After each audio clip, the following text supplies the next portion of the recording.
So this is something that was announced earlier this week, and I don't feel like we have really seen that much come out of this. Just like the breaking news that happened at the time, and of course, well, probably not of course, you may not have heard of this, maybe because of their diminishing presence online. And that's mostly what I want to talk about is kind of like the downfall of this company a bit and like the rise of the new right-wing talking heads. And I'm talking about the Daily Wire being hit by layoffs just a few weeks after CEO Jeremy Boring, who was trying to become a sort of conservative media entertainment mogul, stepped down. Now this comes from Will Sommer. There was also another post from James Lee that got the big scoop about it, about how the Daily Wire is kind of going downhill right now. And it really says a lot about the change up that's been going on in, online right-wing spaces in terms of like the big media heads, because like there was kind of a change when like the manosphere blew up in a big bad way with Andrew Tate, but that wasn't really like the same thing as like what the Daily Wire was doing, and when like Tim Pool, people like that, Steven Crowder, they still were getting numbers, they were still getting clicks, and it was just kind of its own thing over there, even though it had the same talking points and shit like that. So it was all part of the same circle. It was like a subsection of it. But now we're seeing the landscape that Ben Shapiro, Steven Crowder, and Tim Pool dominated very much change in a big bad way, where the right wing cares a lot more about the cultural stuff than the more like punditry, political, like the actual politics of the issues going on. And I think it's mostly because I think they understand that even people on the right kind of realize that their politics are dog shit. They just can't come to terms with it. So maybe they just don't want to hear the shit, like especially now with the tariffs and shit like that. And I think they're just having a tough time coming to terms with that realization, and still want to be right-wing just because they hate gay people and trans people. So they're starting to run more so to people who will just kind of confirm their biases. Because I believe even when it comes to the terrorist issue, even Ben Shapiro is against them. I'm pretty sure. I might be wrong on that. If so, I'll probably leave this part out. But I'm pretty sure he is actually anti-tariff in regards to the current situation. But when it comes down to the media shift, I feel like a lot of people on the right are more or less trying to focus more so on like cultural drama stuff, like in regards to the rise of Candace Owens and Brett Cooper being their own sort of content creators. They're getting a lot of clicks due to like the Justin Baldoni, Blake Lively stuff. That's really what helped them blow up in their independent careers, like post Daily Wire. And when it comes down to Asmongold, he kind of blew up in the right-wing space for just being a Gamergate guy who also kind of talked about politics. And trying to see him talk about the tariffs is the funniest thing ever, because like if you were to watch the entire video he did where he talks about tariffs, you would probably not even understand what side this guy's even on. I've heard him trying to speak on the tariffs, and it's complete dog shit. It really just goes to show how he is like chronically online and doesn't actually understand what the common person thinks, because his like starting point was like trying to support them by saying that everyone agrees with them, like everyone accepts the tariffs, even though most people don't. No, I don't care about your fake and gay stock market. This is one. Like he takes this one tweet and it's just like, yeah, this is what everyone is thinking. I don't care about your fake and gay stock market collapsing, boomers. You locked me in a decaying comedy block apartment over the flu and cost me my job. I'm nearly 40 in the worst job market ever in a century. Because of your greed and selfishness, I voted for this. Dude, you're voting for shit that is way worse. You're like, if you think that's bad, it's going to get worse. Like, yeah, you voted for a worse life for yourself. I'm 24 and I don't care about 401ks. I mean, I'm going to be honest. Remember what I told you guys the other day about how with the Trump tariffs, people weren't going to care because they don't He have. finds 2 tweets and it's just like, yeah, people aren't going to care. Yeah, dumbasses on Twitter, blue checkmark users aren't going to care because they're fucking dumbasses. Because they probably listen to you. And you don't actually understand what you're talking about. Because like regular people, normal people, people who actually like have jobs, because I highly doubt those people even have jobs. But like people who realize what's actually going on and know what's going on and aren't just a bunch of idiots just crying, out into the void, are realizing how bad the situation is. But like this just goes to show how he's just like, yeah, these 2 tweets show that I'm actually in the right, that nobody cares about this. Shows how chronically online he is, because he's just reading a couple tweets and it's just like, yeah, everyone thinks that way, when a majority of people are just like, no, this sucks, this is disastrous, this was a complete idiotic thing to do. But let's get back to the Daily Wire. But like, I think it says a lot that like this is the guy who's like the face of right-wing media now, and is just a complete dumbass who is just like, yeah, a couple tweets on Twitter means that I'm right in saying that tariffs aren't a big deal, even though later on in this video he's like anti-tariff in a way. Like, he doesn't know which side to pick, probably because he's just going based I off don't his care about audience, your and he's not sure if he should side with the ones who are pro-tariff or anti-tariff. Like, I think he's just like in the feeling out process where he's just the middleman. He doesn't have like an actual position on the issue, and it's just like, I'm just going with whatever's in front of me right now, and whatever the right opinion is at the end of the day, I'll go with that. Or whatever opinion my fan base seems to lean more in favor to, I'll go with that instead. It's just so fucking stupid. But going back to this, with this one, the implosion at the Daily Wire is accelerating. What started with Jeremy Boring stepping down has now spiraled into mass layoffs and another firing of a senior executive, Alyssa Cordova, the vice president of public relations. The Daily Wire just fired Alyssa Cordova, their VP of public relations. According to sources, Alyssa Cordova was Jeremy's minion who was responsible for crafting the company's aggressive and paranoid media strategy. Cordova allegedly stalked former employees online, kept folders of clipped videos of their enemies, helped wage internal vendettas against the guise of PR. One source, the disaster of their PR strategy over the last year was cooked up between Jeremy and Alyssa. The Daily Wire is also shuttering its kids division entirely, roughly a quarter of the company, and internally people are furious. One source put it blatantly, if they let Jeremy go a long time ago, many people would still have jobs today, everyone knows it.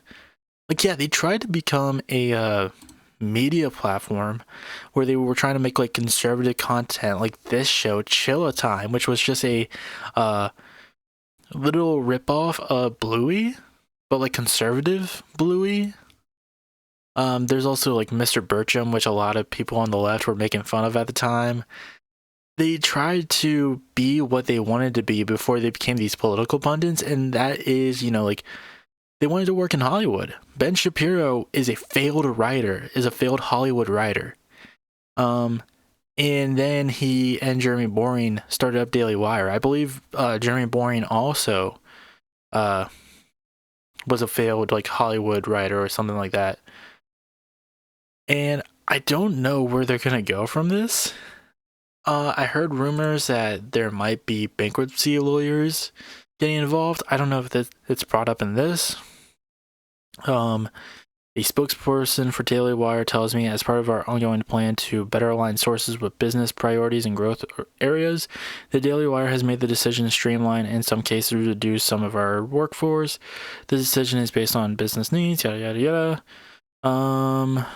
They don't mention anything about bankruptcy, but I've heard rumors that they have hired a bankruptcy lawyer. So who knows? We could be seeing Daily Wire close up very soon.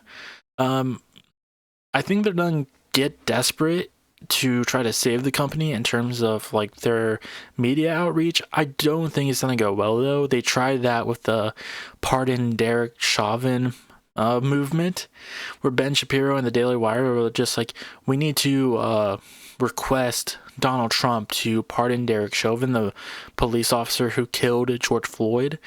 And it didn't really go anywhere, and I think it was just a desperate attempt for them to try to get back some of their audience that might have went to like Asmongold and some of like the edgier right-wing pundits nowadays. And I think it shows how you know, with Ben Shapiro and the Daily Wire, they always try to like give off this intellectual front for them to be like, look at us, we're a bunch of smarty pants, we know what's right, and you're gonna listen to us. And some people did like start listening to them because they were just like, oh, well, they seem smart, they seem to know what they're talking about, so I'll listen to them, and you know, agree with what they say. But now I feel like they're just kind of getting tired of that, and they're moving towards the dumber aspect of it, which is just like, I want more boobs in video games. Like they just got tired of the fake intellectualism, and we're just like, let me just find the dumbest person out there. Let me find a gigantic idiot, a gigantic moron, and be like, yeah, let me listen to this guy, because I'm also a dumb guy, and I relate to this dumb guy who doesn't clean his house and thinks that trans kids are a victim of parents with mental illness, which was a clip that has been going viral recently from Asmongold. Like, does he not understand that, like, the way that he lives, like, this, I don't understand this. Like, does he just not realize that, like, I don't know, like, you know, it's been said multiple times before that, you know, like the Asmon mold jokes, but like, how can you judge someone's life before you cast judgment on others and how they live their life and how they portray themselves? Maybe look at yourself. Like, I wouldn't be talking about like other people's life and how they live them if my, you know, the house that I own looked like a fucking, you know, hoarder's den of fast food containers and just absolutely disgusting, like piles of dirty dishes. Like, I don't understand how that guy gets off of being like, yeah, trans people have a mental illness and are gross and gay. Like, I don't understand this. Like, it just goes to show how unafraid the right are of portraying themselves as complete morons because they hold all the power. That's the thing. Like, we now have, you know, Trump in office. There's a bunch of like, you know, the liberals are definitely in the minority of, you know, holding political power at like the high level. I mean, they could still do shit, but they don't. And, you know, they're in power. They still whine and complain all the time about the left and how they're also in power, even though they're not. Like, they're perpetual victims. And that's just going back to like what Asmongold said about trans people. Like, dude, you act like a victim all the goddamn time. Like, it's funny for him to call, you know, kids who want to express themselves in a way that's opposing to their gender, of like how society says their gender is supposed to act, calls them as calls them victims. But like, the dude tries to portray himself as a victim because the video game boobs aren't big enough.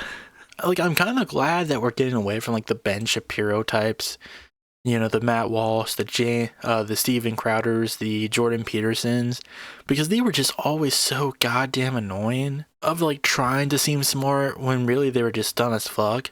But now that we're going to Asmongold and like trolley type shit, like Elon Musk being a big presence in the Republican Party for now, you know, people like Grums and like Ian Miles Chong, you know, just like right-wing losers seeing a giant boost, who are just like the grossest people you will ever meet, and them becoming like more prominent as the right just goes, you know, deeper and deeper in the shallow hole that they have dug themselves in of just being absolute fucking weirdos. Like, I don't know what was worse. Like, is this worse? Is the Daily Wire worse? Like, I'd rather none of them be around or be given a platform because they're all just like gross, disgusting people. Like with Matt Walsh and his like baby gang or whatever the fuck. Like, Matt Walsh is especially like incredibly creepy and gross. I feel like his rise kind of like showed how, you know, right-wing media was going to change overall when like a objectively gross man like Matt Walsh was given a high platform and like a lot of eyes on him. Like, I feel like like he was kind of the middle ground between the Daily Wire, Ben Shapiro, and Asmongold. Just being a insanely gross man. But that's all I really had to say. Like you kind of see like the old generation of right-wing punditry going away in favor of a man complaining about video game boobs. it's it says a lot. It says a lot of where they're going, and it's not gonna get better for us, or people on the left looking into it, because they're just gonna continue to rise in prominency. I mean, he's already huge.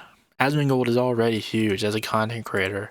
He already had a pretty big existing audience beforehand, but it's just gonna keep on growing, unfortunately. Hello everyone, thank you for watching today's video. If you would like to see more videos like this, please leave a like and subscribe down below. If you would like to check out my gaming videos, you can follow me at FruitySaur Gaming. And if you would like to check out my podcast where I talk about anime, comics, movies, video games, and even pro wrestling, you can follow me at The Fruit Basket. But that's all I had to say for today. I'd like to thank you all for watching once again, and I will see you